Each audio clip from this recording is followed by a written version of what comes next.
अधिकारी व लोकप्रतिनिधींना वगळून शासकीय दवाखान्यातील सामान्यांच्या मोफत सेवा बंद। 2.5 वर्षापूर्वी सुरू केलेल्या पूर्ण मोफत उपचार निर्णयाला राज्याच्या आरोग्य विभागाने आता यू-टर्न घेत राज्यातील शासकीय रुग्णालयात पुन्हा शुल्क आकारण्याचा निर्णय घेतला आहे।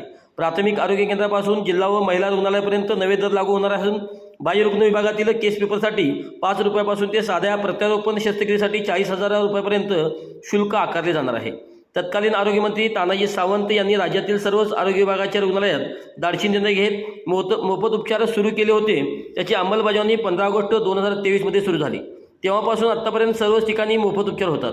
यामध्ये केस पेपर काढण्यापासून रक्त तपासणी, इतर सर्व तपासण्या आणि सर्व उपचार मोफत आहेत।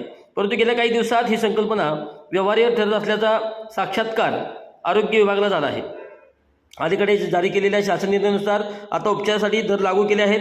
याबाबत आरोग्य हक्क कार्यकर्ते शरद शेट्टी म्हणाले, शासन निर्णयातील शुल्क कागदावर कमी वाटत असले तरी शासकीय रुग्णालयात येणारे बहुतांश रुग्ण समाजातील अत्यंत दुर्बल घटकातले असतात।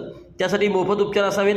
खासदार, आमदार आदीसाठी मोफत उपचाराचा उल्लेख आहे, जे प्रत्यक्षात शासकीय रुग्णालयात उपचार घेतच नाहीत। सरकारने या निर्णयाचा पुनर्विचार करावा। सरकारने वेळोवेळी जारी केलेल्या आदेशानुसार काही घटकांना मोफत उपचाराचा लाभ कायम राहणार आहे। यात शासकीय कर्मचारी व त्यांचे कुटुंबीय, शासकीय रुग्णालयातील वैद्यकीय अधिकारी, परिचारिका, ॲक्युपेशन व फिजिओथेरपीचे विद्यार्थी, न्यायालयीन कोठडीत असलेले व्यक्ती, स्वातंत्र्य सैनिक व त्यांचे कुटुंबीय, वैद्यकीय न्यायवैद्यकीय प्रकरणातील रुग्ण, न्यायालयातील चौकशीतील कैदी, पोलिसांकडून पाठवलेली प्रकरणे, कुष्ठरोग महामंडळाकडून पाठवलेले रुग्ण, आश्रमशाळा व महिला सुधारगृहामार्फत पाठवलेले रुग्ण, शहरी भागातील निराधार मुले, आमदार, खासदार, मंत्री, न्यायाधीश यांचा समावेश आहे।